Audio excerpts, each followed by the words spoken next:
You're listening to the Do Something More podcast, and this is episode 12 with Kelly Richey talking about being a caregiver.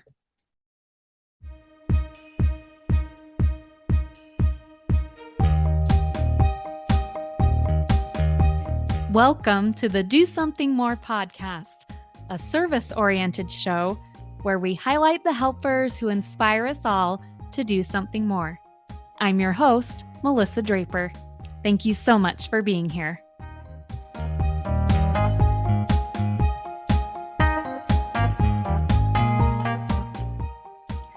All right, here we are for another episode of the Do Something More podcast. And today I get to interview my awesome sister-in-law, Kelly Richey. And we're going to be talking about being a caregiver.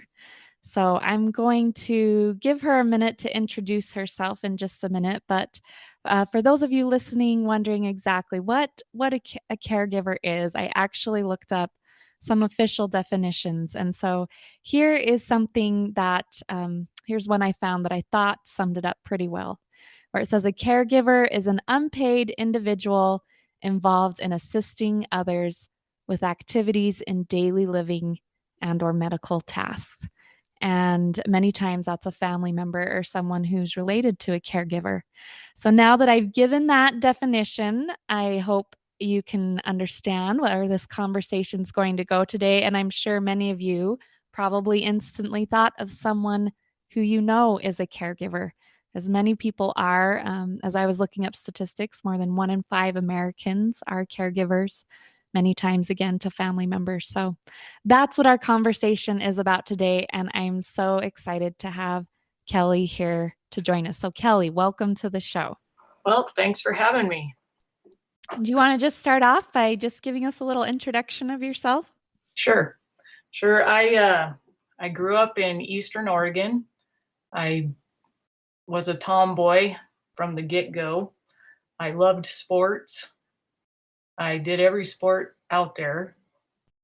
I attended Rick's College after I graduated high school, and that's where I met my husband. He wasn't going to school there, but he was a deputy sheriff for the county we live in, and I was going into criminal justice. And so I had a friend that knew there was a murder sentencing and trial going on. And so we went to that, and my husband was one of the security guards there that day. And when he saw me, he asked my friend who I was, and she said, "Give me a week." And she had us set up, and the rest is history. So that's a good story in and of itself. Not many people meet their future spouse in court. I know, right? At least I wasn't the one on trial, even though he tends to tell people that at times. Right. But anyway, when I married him, I had no idea I'd be taking care of his parents later on down the road. And so that's why I'm here today to talk to you about how I took care of his parents. One of them is still living, but his mother passed away a year and a half ago, and I took care of her for about 9 to 10 years. And after she passed away, I've been taking care of my father-in-law up until recently. He's moved into a nursing home. He just realized that I needed a break, and he was just getting too difficult to take care of. So that's where we're at right now. So I'll turn back over to Melissa for some questions. Thanks, Kelly. Yeah. Well, thank you so much for being willing to come on this show. As I mentioned to you earlier, it was my husband that actually had the idea to invite you after you had shared some of your experiences with us in caregiving. And both of us have always been impressed with the love and care that you've shown to your in-laws and wanted to be there to provide. So let's go into that a little bit. You mentioned it was your in-laws that you've been a caregiver to, your mother-in-law and then your father-in-law. How did that first start? How did you make decisions on what needed to be done and what you would provide as their daughter-in-law? Well, my mother-in-law slowly just lost use of her legs. Just over time, when Keith and I first got married, she was using a cane, and it just gradually, and that was 30 years ago. And she gradually moved to a walker and then into a wheelchair and then to a motorized wheelchair.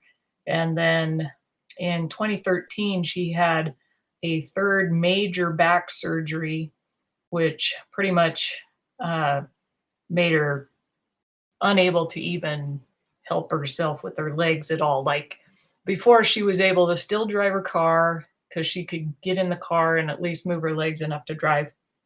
And she could get herself into the bathroom, okay, just wheeling up to the toilet. But after that final back surgery, she spent about 3 to 4 months in rehab and in a nursing home. And when she came home, she couldn't even stand at all, like pull herself up and stand. And so from then on, she needed assistance. And it started off with people from the community that she was able to hire. One lady was a CNA at the nursing home that worked with her after she went home. But that lady moved on. And so it just kind of whittled down to where we couldn't find anybody to help her. And I was kind of the last resort. And so through time, it was just me and one other lady that was helping her all the time. And she could get around in the house good in her wheelchair. She kind of banged up the doors and the walls. And yeah, you can tell that house had a motorized wheelchair in it. But Right. she couldn't get herself out of bed. She couldn't get herself to the bathroom. She could fix herself food and stuff like that. But the main help she needed was just getting up in the mornings, getting to bed at night, and then helped in the bathroom during the day, which was mainly my job. So I had specific times that I would go down every day and help her in the restroom. So that was my main job with her, which I just did it because she was my mother-in-law. She never paid me. I never asked to be paid. And then I also was the one that always took her to all her doctor's appointments. Mm-hmm. And sometimes, well, we were doing at least every month or every 2 months driving to Logan from up here in eastern Idaho.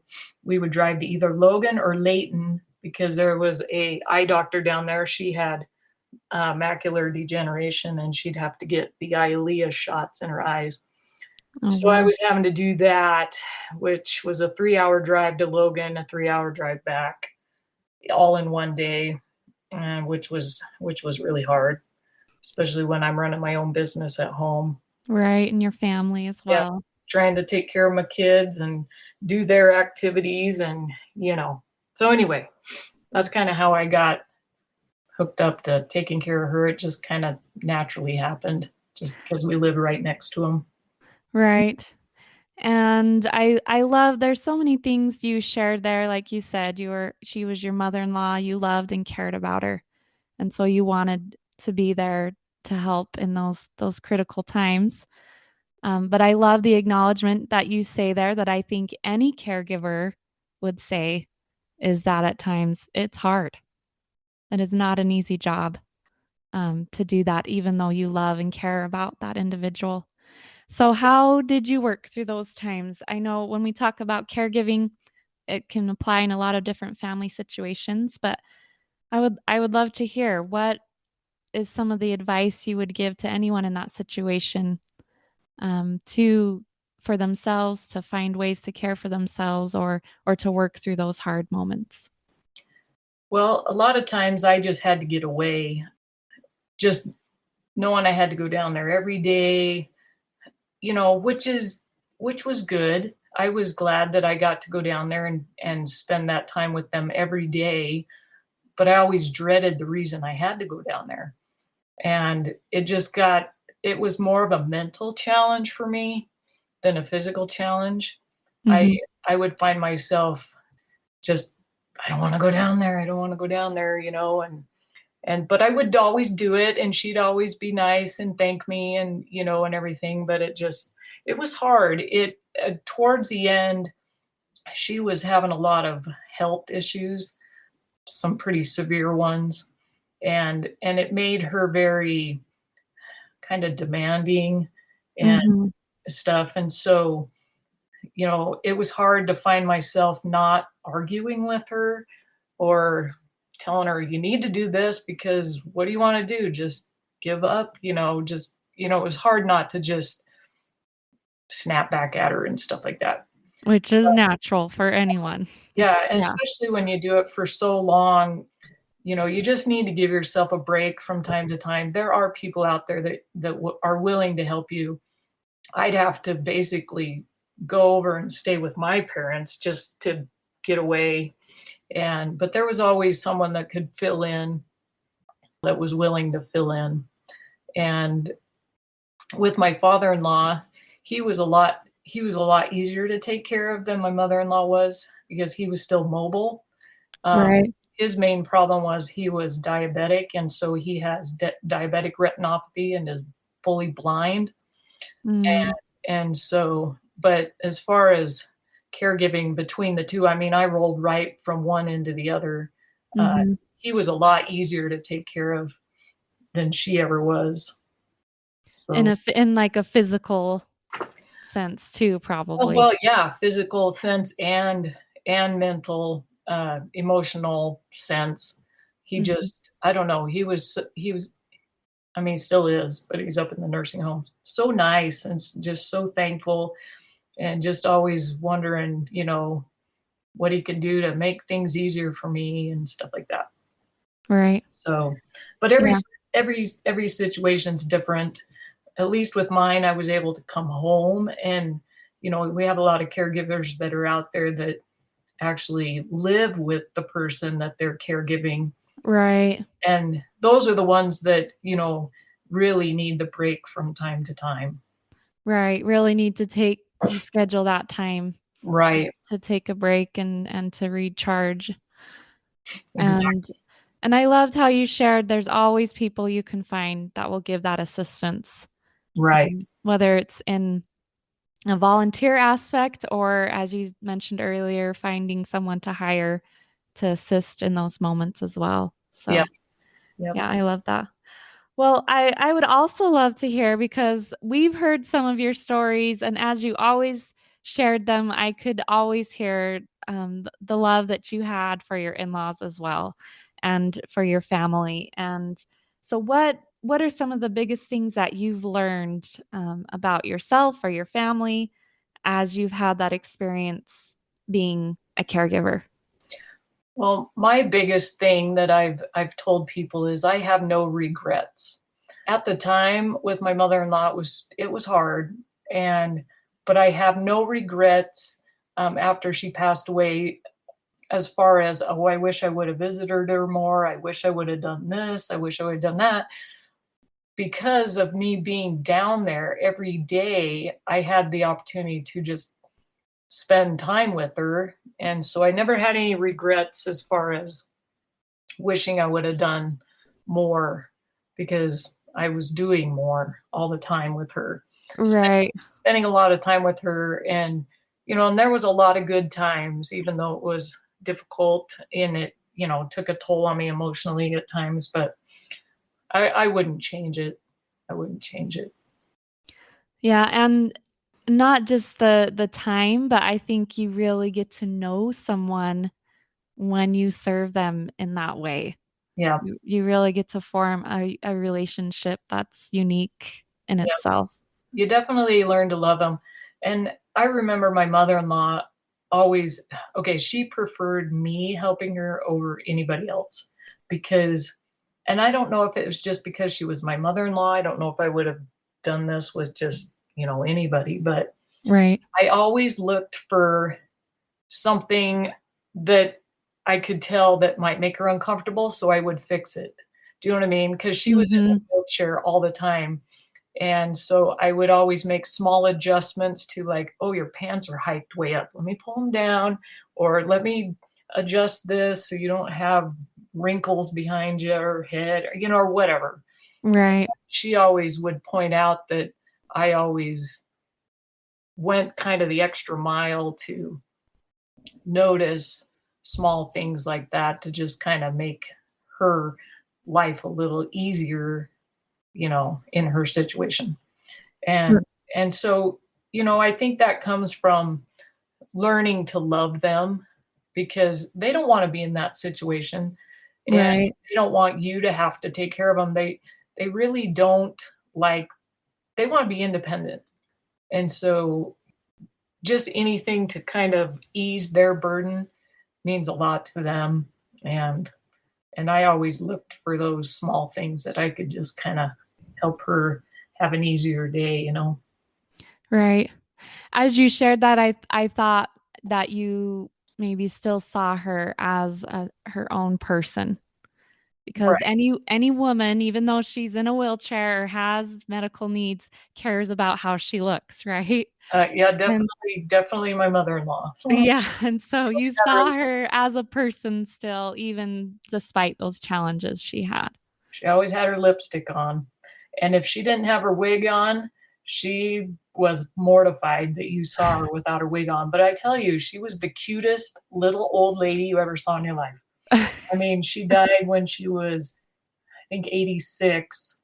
So picture this little 80-some-year-old woman with gray hair that she always covered up with a wig, and when she'd take that off, I tell you, it melted my heart every time. So Oh, she was so cute with her wig off, but she was always mortified that I saw her that way. because because us women care about that, even at those times. Oh, I Yep, love that.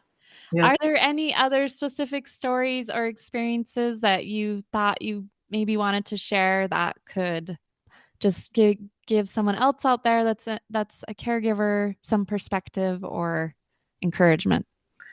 Oh, there's all kinds of stories. Some are fun, some are not so fun, but one that I was thinking of that was kind of a funny situation. Mhm. I was always on speed dial, you know, whenever there was something going on that they couldn't handle down there. And well, anyway, let me kind of just say, so my father-in-law being blind and my mother-in-law being handicapped in a wheelchair, Right. they we always thought it was funny how they were able to like keep themselves going at home alone, you know what I mean? And Right. so anyway, they call me one my father-in-law calls me one day and says, "I need you to come down. Grandma's got the vacuum cord all wound up in her wheelchair." And so I went down there and I don't know how she did it, but Oh dear. the vacuum cord was completely wound around the wheelchair's wheels, and I could not get it undone. I could not get it undone. And so we had to transfer her out of that chair and just into, I don't know, I don't remember what we put her in, probably the other wheelchair. And Mhm. then had to like tip that wheelchair on its side, take the wheel off just to get that cord out of that. But it was the funniest thing. I mean, there was stuff like that going on all the time. You know, her spilling Listerine all over the floor, and I have to go down there and clean it up, or just fun stuff like that. At the time, you're like, "Oh my goodness, how did this happen?" You know, you look back and it's just, you know, it was funny stuff. She one time turned on the oven and she always kept I, she's so funny. Okay, so in the oven, she always kept like a cookie sheet in there with stuff on it, like Mhm. spatulas and I don't know. It was kind of like her Like storage. another little cupboard for Yeah, herself. yeah. So she turns on the oven and doesn't remember that that stuff's in there, and she melted a spatula to the bottom of the oven, and it was pretty funny. So we had to put a magnet on it and stick it on the fridge so that we could always remember that story. No, to take things out of there. I love that. And yes, you've shared so many stories with us that have made us smile. And I think that might be another piece of advice for someone that finds themselves in these situations is to not forget to see the humor in it, right? Exactly. Sometimes it can feel so serious when you're helping with medical issues or dealing with, these very real life or death situations, maybe someone that isn't going to be around much longer or whatever it is. But to be able to find those moments to laugh together and to not always see it so serious. Exactly. Yep. Always look for the good in everything, no matter how hard. So, because you know, there's joy in everything we do, even though it's trials. Right. There's always some good that we can enjoy seeing out of it. So, well, is there any other advice that you would give or challenges that were unique you had to work through that you'd like to share? Man, I don't know. I would just say enjoy it, as hard as it is emotionally or physically. These people aren't going to last forever, especially if you're caring for the elderly. Right. Enjoy your time with them. Listen to their stories. My father-in-law is just full of stories, and so we always try to record everything we can with him. Mhm. And as frustrating as it can be, and as daunting and meticulous, and just enjoy it because it won't last forever, and then you'll look back and you'll be like, I'm glad I did that. I have no regrets. And that's how I feel with them, that I feel blessed that I had the opportunity to take care of them in their time of need. And even though it was years, it's gone by pretty quick. Right. And I love that perspective to feel blessed that you have the capability or the means to be able to help a family member or someone you love and care about in need. Yep. Yeah. Well, as we've been speaking today, all of this advice and some of these feelings, I have not been a caregiver in the way that you have, but they've all reminded me of being a stay at home mother. I thought this is all advice or things I think I've heard when I was especially a mother of littles at home. So maybe there's some universal principles in Right. there that others can take from this that I think all of us at some point in our lives will have the opportunity to help care for the physical needs of another. And so it's good to keep some perspective to realize it's okay if it feels hard sometimes, as you shared, and find those moments to take a break. Um, but realize that as you're devoting that time, you'll look back with no regrets. Yep. Exactly. And write the experiences down. That I should say is my one regret, that I did not do that, and I need to do that. I need to, while these memories are still fairly fresh in my mind, I need to, write these memories down in a journal because they are special to me. They are special. I love that. Oh, that is great advice to end on. Write it down and remember those experiences. Yep. Well, Kelly, thank you so much for being willing to let me interview today about your experiences and your family and for all that you've done for your in laws. I'm sure there are many that are appreciative besides them of the service that you've given. Well, thank you for thinking of me, and thank you, Charles, for suggesting me to Melissa. Yep, that was a good suggestion. Mhm. All right. Thank you. Thank you. That concludes my interview with Kelly Richey. And I'm just so thankful that she was willing to come on my podcast and talk about her experiences in a small way of being a caregiver to her in laws. And I think, especially because as we talk about this topic of being a caregiver, of caregiving, that is such a huge thing to be devoted to and a lot of hard work.